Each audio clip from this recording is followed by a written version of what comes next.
5 άτομα στο τείχος. Κουαρέσμα, πέρασε η μπάλα. Ο Λεάλη εντυπωσιακά. Είναι από τον Όζιακου. Ταλίσκα. Νέα σέντρα, κεφαλιά, γκολ. 1-0 για την Μπεσίκτας στο 10ο λεπτό. Επίθεση για την Μπεσίκτας. Έγινε η σέντρα, πέρασε η μπάλα. Ο Μπάμπελ το σούτ, ο Λεάλη δεν μπορεί. 2-0 η Μπεσίκτας στο της. Σισοκό, ωραία σέντρα. Ο Ελιονούση το σούτ, γκολ! Τρομερό γκολ από τον Νορβηγό. Κόκκινη κάρτα στον Αμπουμπακάρ. Εδώ είναι, θα φανεί.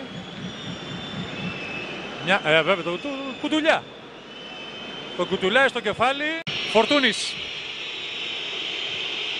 Πολύ δυνατό φάουλ. Εντυπωσιακή επέμβαση. Η σέντρα για τον Μπάμπελ, είναι ο Ρέτσος εκεί. Ο Μπάμπελ πήρε την κεφαλιά.